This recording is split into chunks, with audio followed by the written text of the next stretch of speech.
Let me ask you something that might be a little bit uncomfortable. Have you noticed how long it takes your teams to make decisions lately? How conversations maybe feel cautious?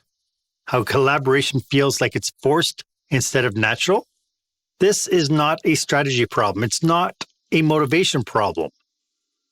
The real problem is trust, and it might be costing you far more than you think. And that's what we're talking about today on Experience Leadership. Welcome to Experience Leadership, a podcast that challenges small business owners and entrepreneurs, just like you, to dare to be the exception. Join our host, customer experience expert Marc Haine, as he uncovers relevant and timely content to help you script and direct your business and teams to create jaw-dropping experiences your customers and staff deserve. Here is the host of Experience Leadership, author of Lights, Camera, Action, customer experience expert, Marc Haine. Welcome to this episode of Experience Leadership. I am your host, customer and employee experience strategist, Marc Haine. I'm so glad that you're here with us today because my guests for this episode are Dr. Dennis Reina and Dr. Michelle Reina, and we will take a hard look at what really happens when trust erodes inside our organizations and what leaders can do to rebuild trust that actually drives results. I do have one simple request, though. If there's somebody in your circle who could benefit from the insights that we're sharing with you today, please do them a favor, pass along a link to this episode. And if you haven't done so yet, please make sure you're subscribed to this podcast. You know, trust is one of those words leaders love to put on the wall and quietly ignore in practice. I mean, maybe they think it's there. You know, I know people trust me. I mean, we assume it's there. We assume it'll survive the everyday pressures. We assume one bad moment won't really matter. But trust rarely breaks in one dramatic explosion. It erodes in tiny moments. Missed follow-throughs, unclear communication, unspoken frustrations until one day momentum is gone and you look around and wonder why. And that brings us to our question of the day.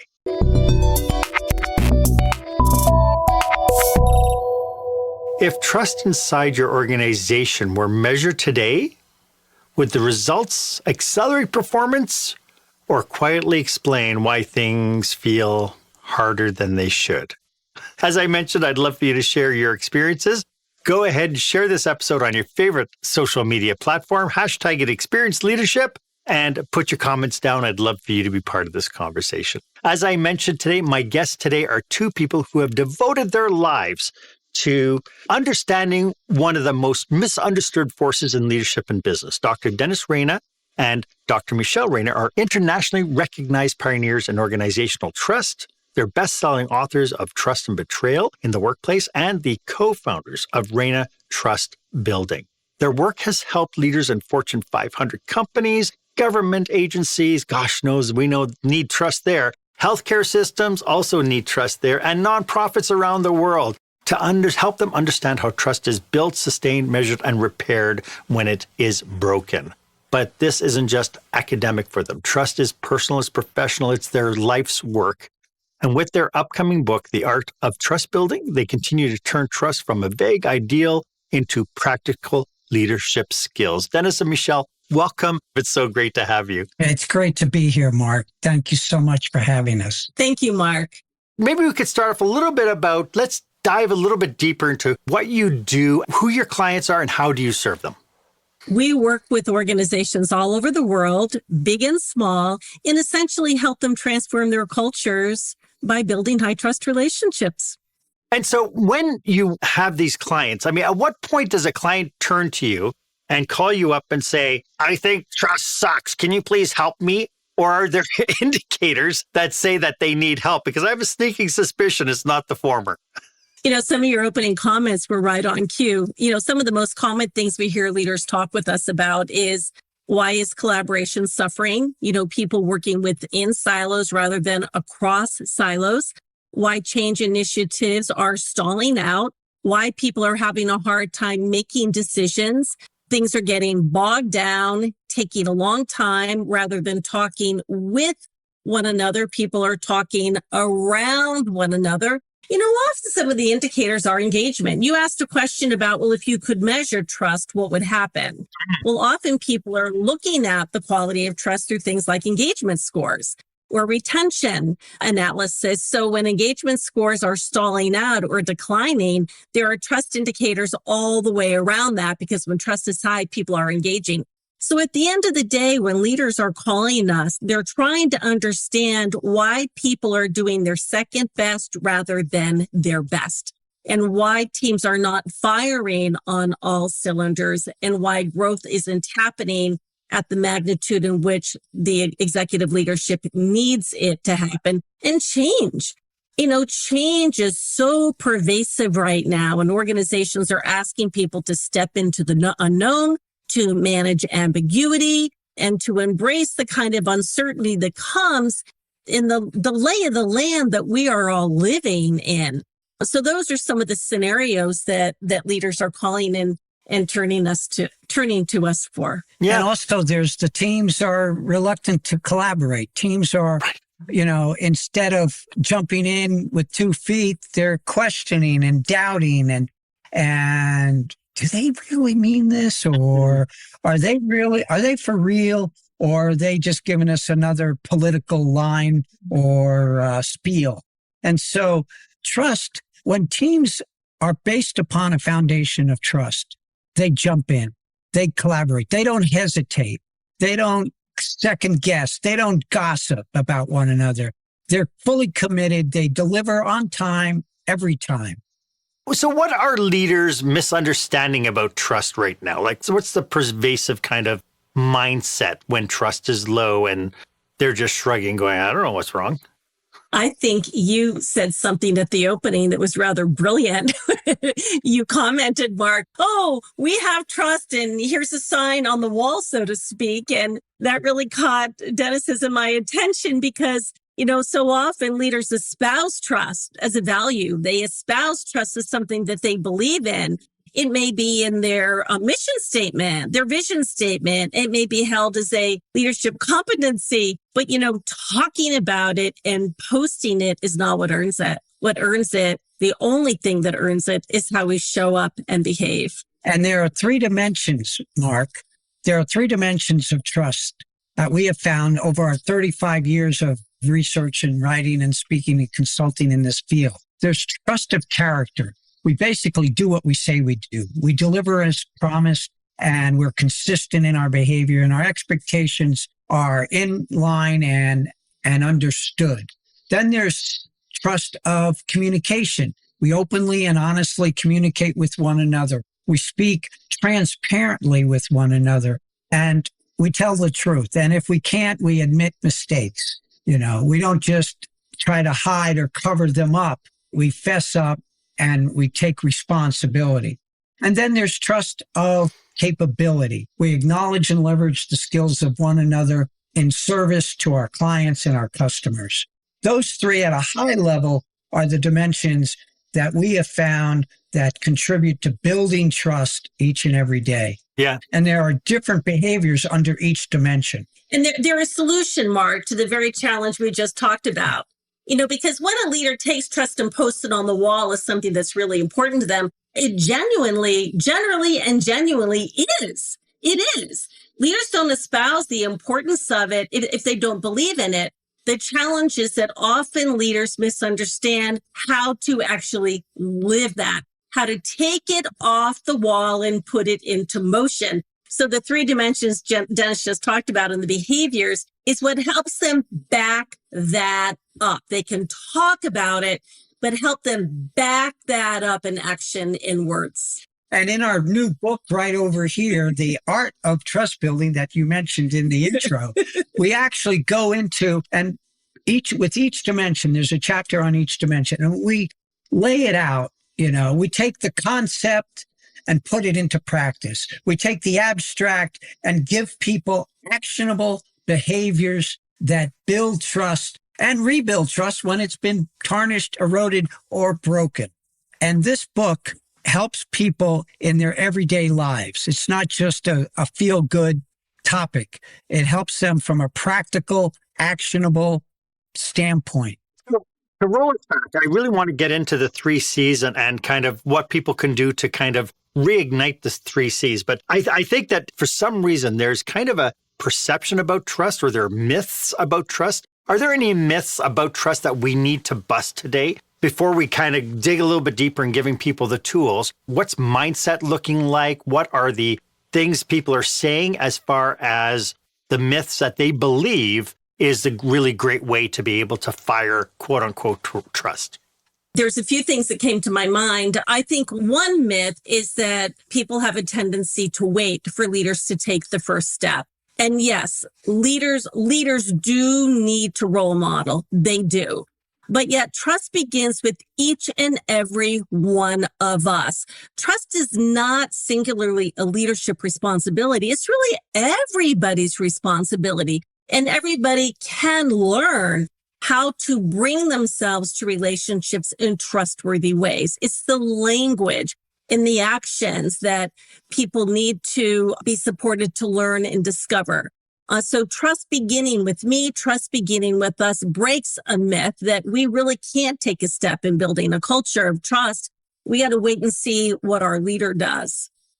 And also the fact is that people need to understand that trust is not just a nice thing to have. It's a business imperative, that people. It's essential. And they, as Michelle said, they don't have to wait, that they can take that first step. They can jump in. They can make that call. They can write that email. They can take that initiative.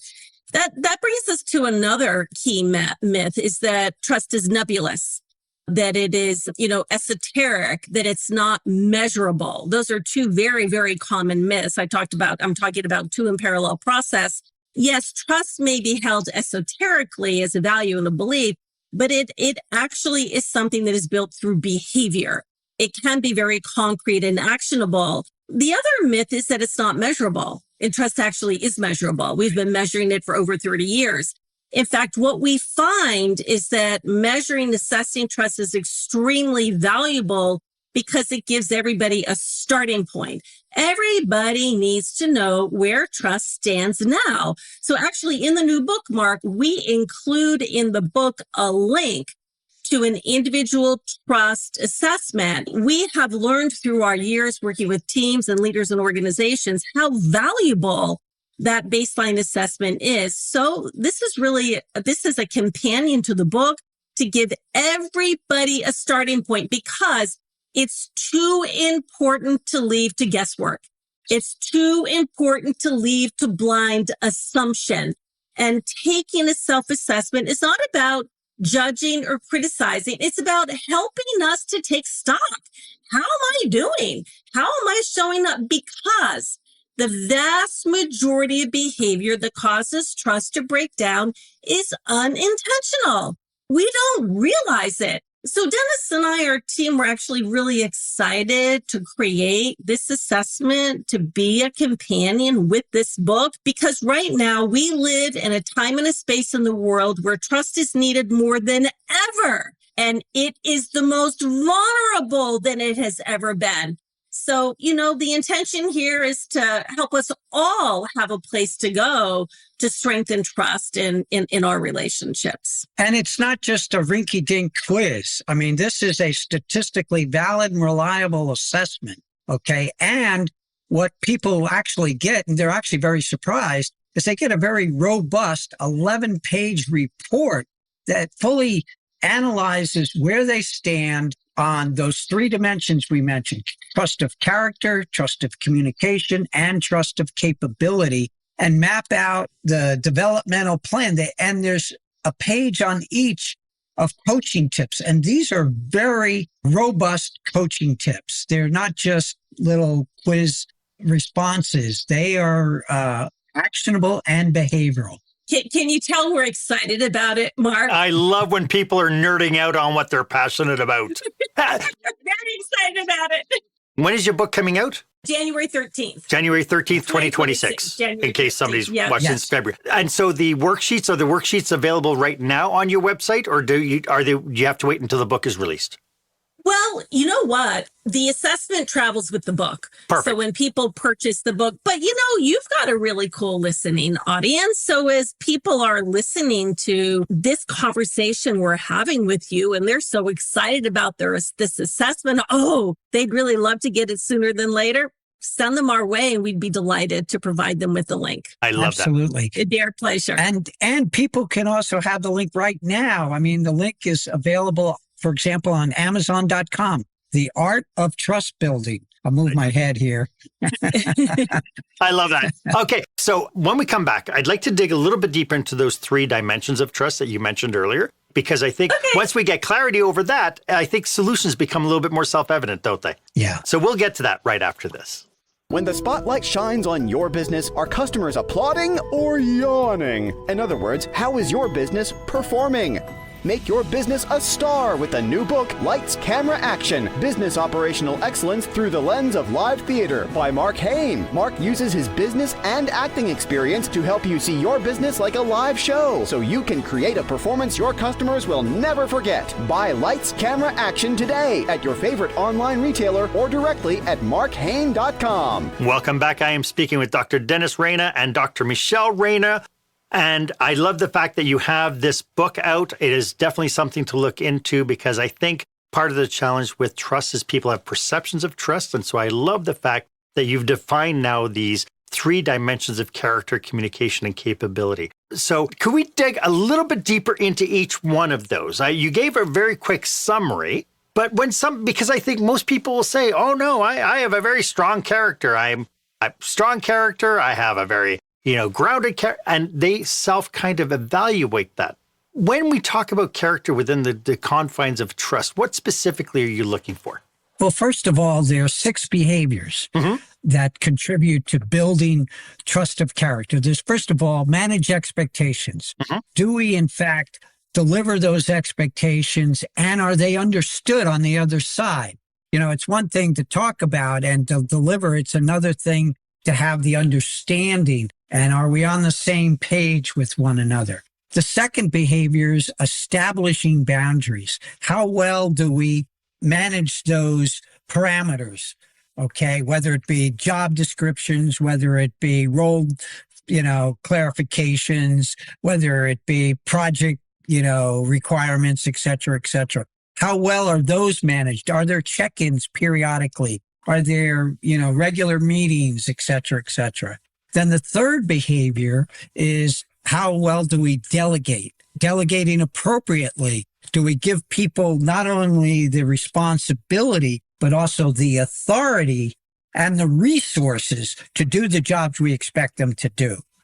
There's keeping agreements. Do we do what we say we're going to do? We're all human beings. So it's not uncommon that we make a commitment, we formulate an agreement, and life happens. And if we're not able to keep that agreement, do we just let time go by and make pretend that nothing ever happened? Or do we step forward and renegotiate that agreement and consistency? Trust of character is what builds alignment and synergy. It is the dimension that really demonstrates that I am reliable, I am dependable, you can count on me, I'm going to come through. It's particularly important in the formation of teams and building alignment around projects and goals, et cetera, and essential during change. Trusted communication is the dimension that sets the tone for openness and transparency in the interpersonal space. Is it safe to tell the truth about the status of a project? Do I speak what I think people want to hear, or do I really speak what is true for me? Trusted communication. At times today in the world that we live in, when there's so much uncertainty, people can conjecture. And when things don't go our way, we can get a little gossipy. We can talk about people behind their back. We can make up stories about what's going on. Trusted communication is when we really put our concerns on the table with positive intent and we talk them through. We call that speak with good purpose. And it's a very core behavior in trust of communication, and it accompanies feedback, how we give and receive feedback to help one another really learn and grow. And also admit mistakes, It takes some courage to admit mistakes. And is it safe enough to?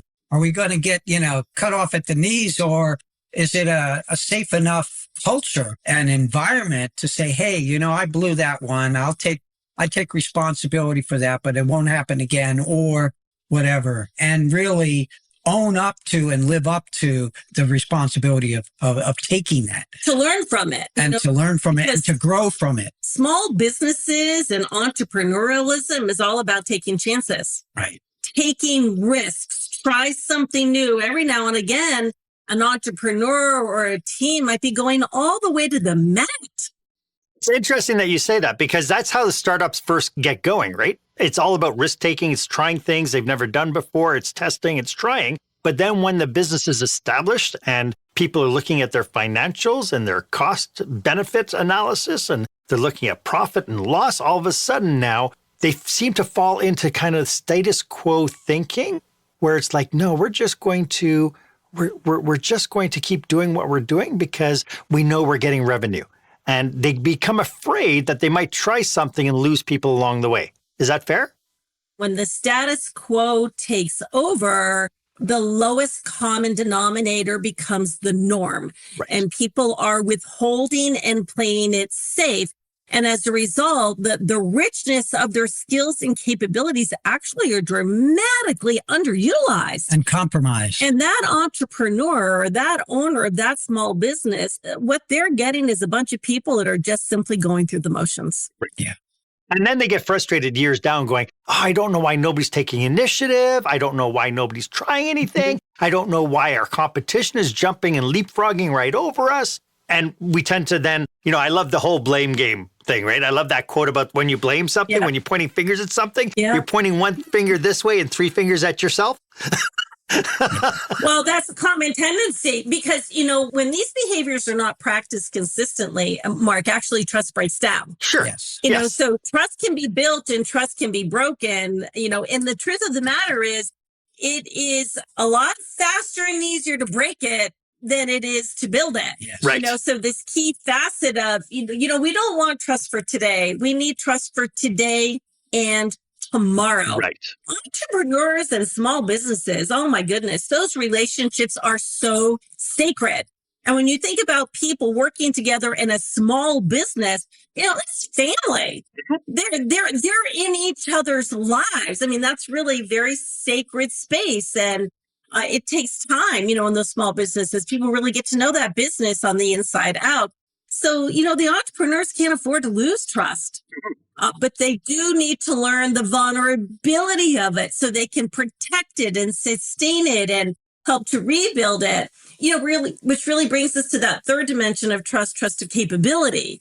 And that, core to that trusted capability is acknowledging people's skills and abilities. And one of the most powerful ways to do that is to use them, to leverage them, to demonstrate confidence in them, to give some chances and help them learn new skills. Now, helping learn new skills is not just the concrete, tangible, but just these behaviors that we're talking about. That's skills. Yes. Helping people practice these behaviors that build trust. That's skills. And involving them in decisions. How much intel do people have that they don't really have a chance to bring to the decision-making process are, very key behaviors that build that trust of capability. And also helping them and allowing them, in fact, even more so, empowering them to make decisions.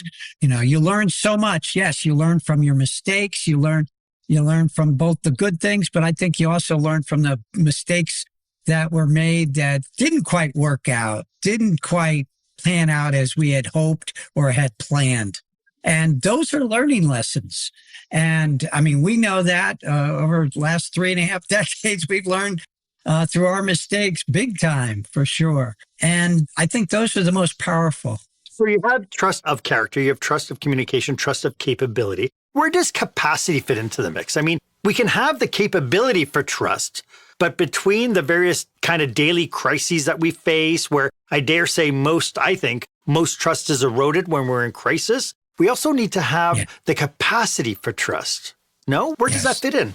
That's really our relationship with ourselves. Yes. Our capacity to trust ourselves and our capacity to trust others. Capacity for trust is at the center of it all. And what we mean by that is our readiness and our willingness to trust other people and to trust ourselves. Now, that's a really critical point at this time, because there are so many businesses, as we've said to one another a number of times during this conversation, that there's a tremendous amount of ambiguity right now. There's a lot of uncertainty. And people are feeling very vulnerable. And during those periods of time, we're living at a time when trust is at an all-time low. So people tend to contract. And when they're contracting, they're often contracting their trust in themselves.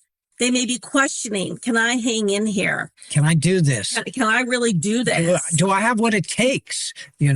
It's interesting because as you said that, I start kind of popping into kind of the recourse around politics and that sort of thing. Where does identity fit into all this? Because, when you think about trust, when you think people are out there trusting certain words, the news is full of, oh, this is fake news. Oh, this is AI. Oh, you can't trust this. You can't trust this and you can't trust this. As human beings, how do we start grounding ourselves to start being able to say, okay, it's okay for me to start thinking a little bit critically now. I have to start analyzing what I'm hearing, and I have to then start trusting in my capability that I can spot when there's a lot of misinformation and distrust going on around me. Yes. Yeah, I think we bring that into the workplace and our relationships, by asking questions and checking in, testing assumptions, getting curious. That's the trust of communication is what we're really talking about, where people do talk about their issues, their concerns, their fears, their needs. The whole aspect of expectations is essential, because underlying expectations, there are needs. Is there a need for information? Is there a need for an open conversation? Is there a need for greater clarity? Is there a need to redefine agreements? Are there assumptions that we're holding, that we're formulating by what's going on in the world around us that we need to talk about to get some clarity and discernment about how much of that is really applicable and pertinent in my relationships, in my world, in my situation? Because we can start formulating these perceptions and having these vulnerabilities by what we read and by what we hear. And what leaders want and need to do is create a safe space for people to talk openly about how much of that is real here in our work with one another. And what choices do we have, and what options do we have, and how do we work through that together? Because, Mark, when we have this much uncertainty, it's human nature to start making up stories. And those stories can grow and grow and grow. And then we must start talking to one another about those stories. They can take on a life of their own. And that's where culture can become really vulnerable. But it's human tendency. It's human nature. So leaders go do something really significant to maintain and strengthen trust when they invite those conversations in with the team and in their one-on-ones and the natural opportunities they have day in and day out. Because it's real service. And those conversations are going to happen anyway. But if they can, as leaders, influence those and create a safe space for those to happen, then the outcome will be a lot better than if they're happening by themselves and the story is getting bigger and bigger, but it's not the truth, or it's not applicable to our situation here at hand. Yeah, this is absolutely fascinating for the people tuning in who might realize that they need help into understanding what the trust culture is in their organizations and need help solving that. How can people reach you if they need help? They can reach us at our website. Yep. www.reinatrustbuilding.com. There's email address there. We love to hear from people. So that would be the clearest, fastest way. There will be an email address that they can reach out to. And we've got a really dedicated team. They'll be rapidly responsive. And we love and welcome hearing from people. I love it. I was on your website earlier today and I looked at your team and the brilliance that you surround yourself with. And it's like, oh my goodness, this is pretty serious stuff. So you got the resources to be able to help a lot of people. So kudos to you. Thank you. We can't do it alone. We're entrepreneurs like your listening audience. So we know their world quite well. We live it. Yeah. And this is our life's work. This is not just a job or a function for us. This is our, 3.5 decades, and going strong. This is what we're dedicated and what we are here to serve. I love that. And you know what? It's showing it shows in your attitude. It shows in how you communicate it. And then, of course, it shows how you show up online as well. For anybody tuning in, if you go to their website, they also have some amazing blog posts that you should take in because it's brilliant. And it gives you things that, at the very least as leaders, when you consume information, you could take that information and share it with your frontline supervisors and your middle managers to help them build capacity as well. So once trust has been shattered, and it's shattered, like you've gone through, you've done the blame game, you bring somebody in to help you isolate what the challenges are, and you realize that one of those 3 dimensions is lacking. What steps can leaders take to kind of fix the situation? Yeah. Well, first of all, they need to acknowledge what has happened, okay? They need to acknowledge the impact of what has happened, whether it be in a breach or an erosion of trust or a breakdown in a relationship. So that's a first key step. And sometimes there are small, subtle things, there may be something like some very pertinent information that was not disseminated and impacted the delivery of a project. Yeah. That can have an impact on trust because there's effort that was made. There was work that was done on insufficient information. That has an impact. Sometimes we think about great big, huge, earth-shattering things that break down trust that Dennis and I call betrayal. But sometimes the inconsistency of practicing the behaviors that build those 3 dimensions causes trust to be vulnerable. And, the tendency is to sweep it under the rug. Yeah. But the first step is to really acknowledge what happened and the impact, because that then gives room and space to constructively allow feelings to emerge. Here's the thing about trust. You really can't see it. You really can't. It is invisible, but it is an energy field. We can all feel it. When it is present, it's expansive. I mean, there's a vibe, there's an energy, there's a buzz. There's nothing that's going to stop a team or organization. But when it's missing, holy cow, that energy contracts. And when trust has been made vulnerable, people have a need to talk about it. Yes. And one of the things they need to talk about is their feelings. So in the whole aspect of rebuilding trust, there's a healing component that really does ask leaders to observe and acknowledge what happened, the impact that it had, and make room and space for people to talk about their feelings. Is it disappointment? Is it concern? Is it anger? Is it frustration? Is it doubt? And then support people because, we don't want people to hang out there for a good long time. So leaders do need to think about how they can support their people through that process of rebuilding trust and how they can support themselves. One of the biggest mistakes entrepreneurs and leaders make is they don't support themselves. They need support because from there, the key is just reframing, where we turn those hurts and disappointments into opportunities to learn and grow as individuals. And that's what small businesses need, but they just cannot expect people to get there immediately on their own. The leaders got to help them reframe, look at the bigger picture, extenuating circumstances, options and choices that are at play. And then from there, it's take responsibility. Okay, given the options, given the possibilities, what do I do now? What's mine to own and take responsibility, but what's not mine to own either? Those 2 sides of the coin are very important to distinguish. And then from there, it's how do I forgive myself of what has happened or what hasn't happened, and give yourself grace. Exactly. Extending grace, to that, and then let go and move on. And this is not often an easy process. And I know this personally. I mean, this framework actually came from over 40 years ago, long before I met my beautiful bride of 33 years. I went through a very painful divorce.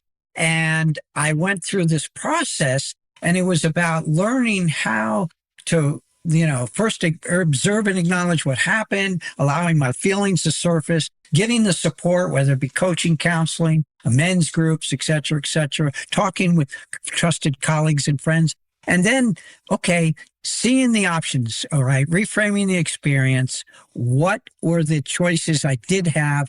Taking responsibility myself, forgiving, let going, and moving on. And I had circled through those 7 steps probably a gazillion times over a number of years.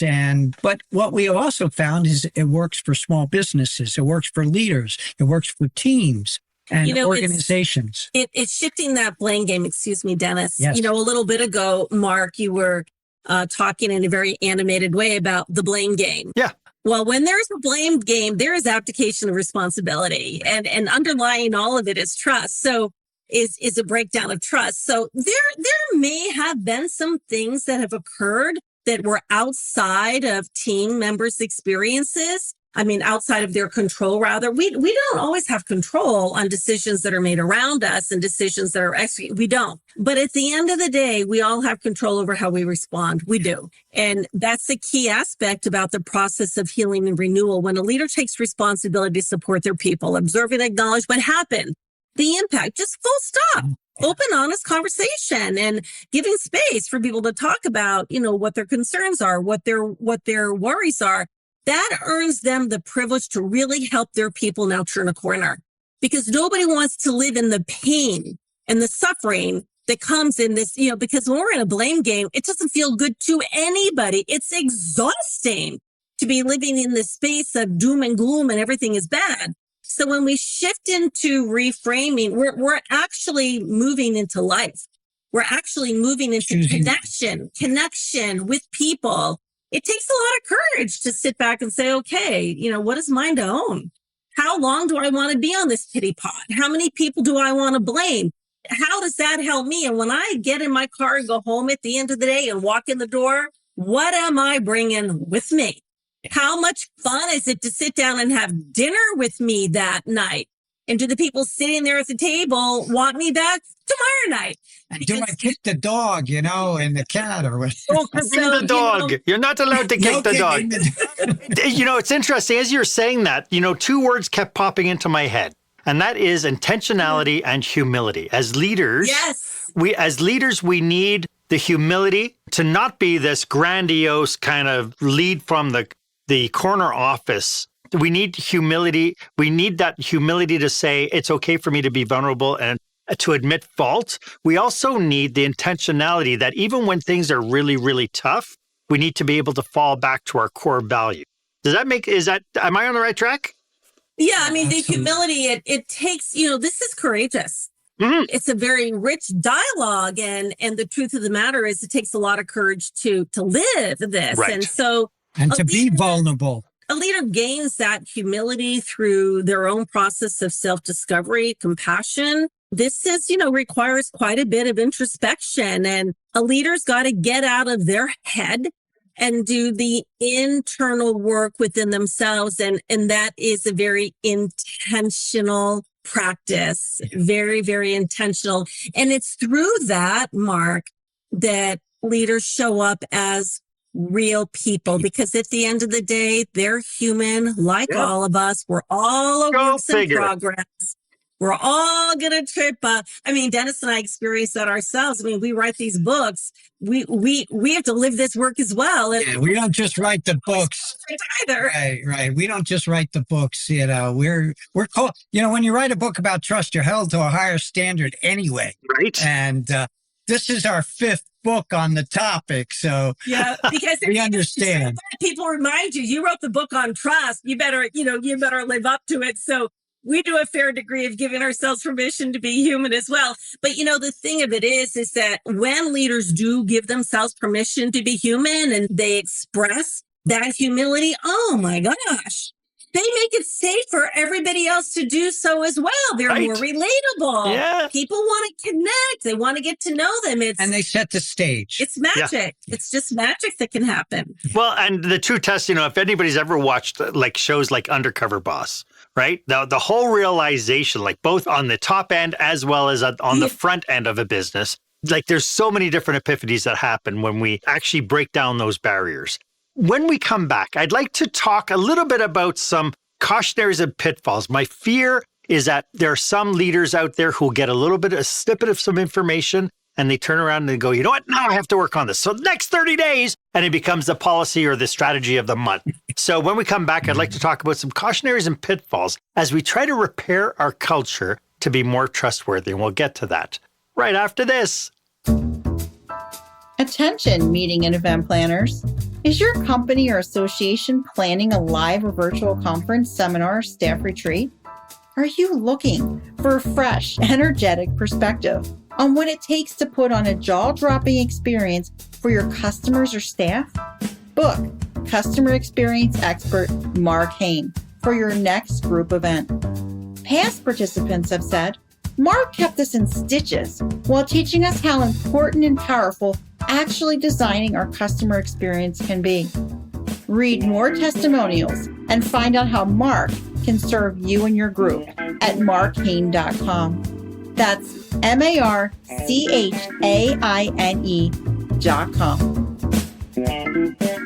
We are having an amazing discussion today, and I hope you're getting lots from it. As evident from our discussion today, you can tell that we are deeply dedicated to supporting business leaders just like you.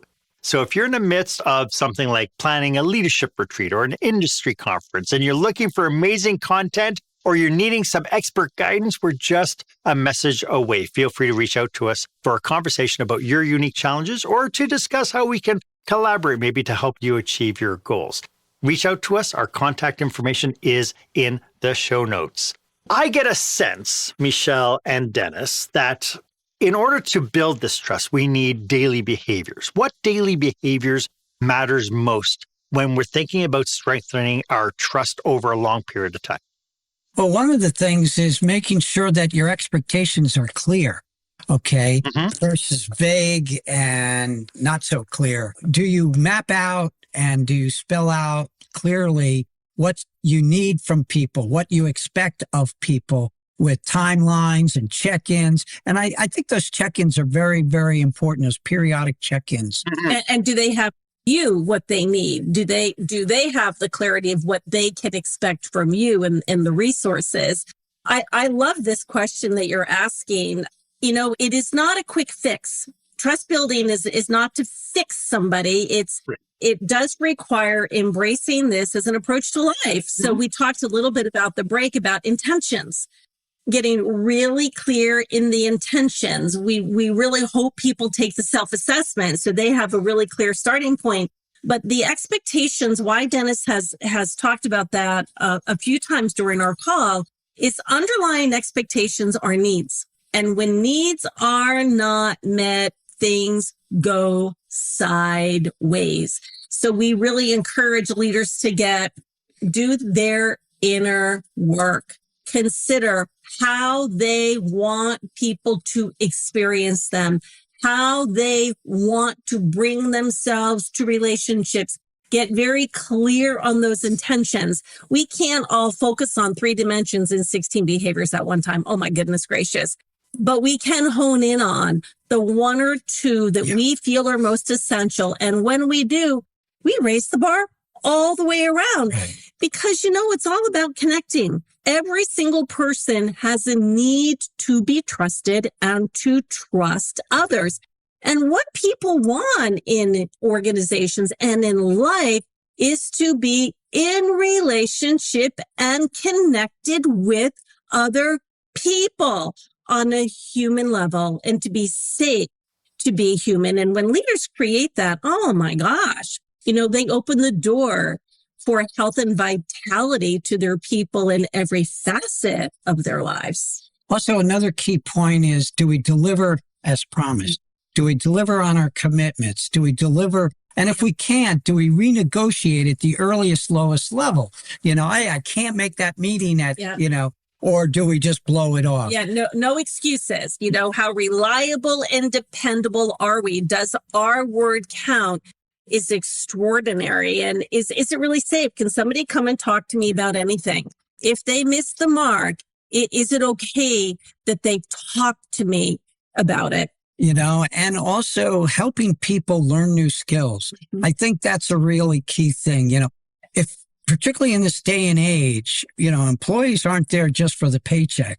Is this Mm-hmm. something that I can learn from? Is this a job that I can grow and gain not only knowledge, but experience and skills that will support me in my growth and development in my career? Especially today with so much focus and emphasis on AI and people questioning what their relevance will be, leaders do need to give some focused attention on what kind of skills and knowledge are their life skills, are their interpersonal skills, are their discernment skills, but that trusted capability, because, Mark, you asked a little bit ago about capacity for trust. When leaders are practicing these behaviors and helping their people practice, remember, trust is reciprocal. This is not about a leader doing all the work. No. This is about a leader engaging. This is a full-on team sport, if you will. You got to give it to get it. But when leaders extend, they're building that reciprocity. And the beautiful thing about trusted capability, it's for the long haul. Building and leveraging our trusted capability, really throughout our life, because the behaviors that we're talking about at work are applicable to every facet of our life. How we show up in our lifetime relationships with children, with partners, with neighbors, with communities, because everywhere we go, there's people, and we all long to have connection with those people.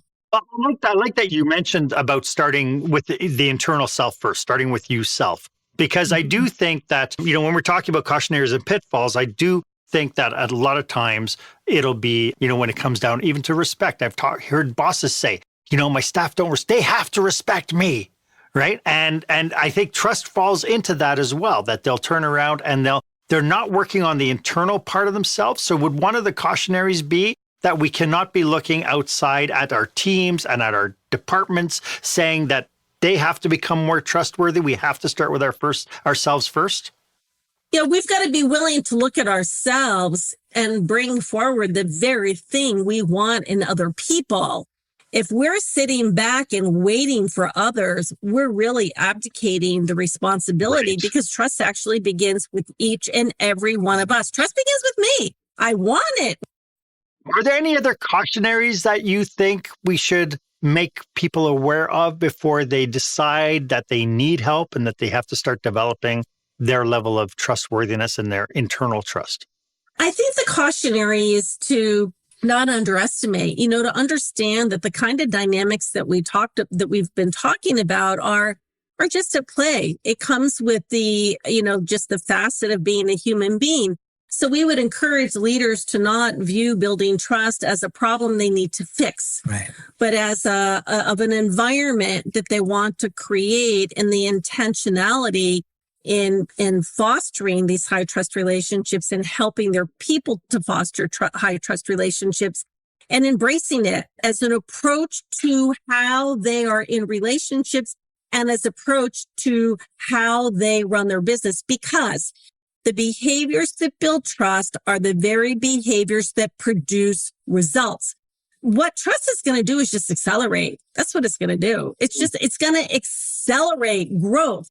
It's going to accelerate performance. It's going to unleash the potential that people have for doing their best work. So it's not about something that, a leader ought to focus on for the next 2 weeks or 3 weeks. It's something they need to embrace and incorporate into how work gets done every day. And in all facets of their life, it's embedded in who they are and how they roll. Because trust is a journey. Trust is a journey. And let's face it, businesses that are effective, businesses are based upon relationships. And those relationships that are most effective are based on trust. This has been such an amazing conversation. Could you remind everybody one more time how they can get a hold of you? At our website, www.reinatrustbuilding.com. Please send us an email.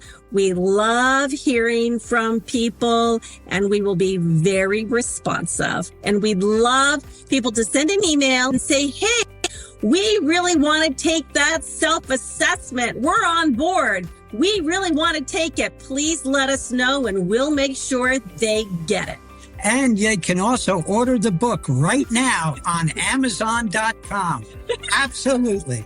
And there's no such thing as a shameless plug. No way. Thank you so much for sharing your passion and your expertise with us today. It's been absolutely brilliant. Thanks for doing this. Thank you. Thank you. Thank you. Thank you for having us. Why don't you let me know if this was of value to you? As always, my offer stands. If you would like 30 minutes of my time to brainstorm your business with you and your team, feel free to book yourself on my online calendar. The link is in the show notes. It's the one that's conveniently marked meetwith.marchaine.com. It would be my honor to be of service to you. And while you're at it, why don't you go ahead and leave a comment or review about this episode? I'd love to get your feedback. Was this of value to you? And of course, if you haven't done so yet, please make sure you subscribe to the podcast. Please, I'd like to get to 2,000 subscribers. I know it's meager. There's so many people out there with 2 billion. I'm okay with 2,000. Mediocrity at its finest, folks. Thank you again for joining me today. My name is Marc Haine. I hope you stay safe, stay healthy, and I hope you dare to be the exception. Bye for now.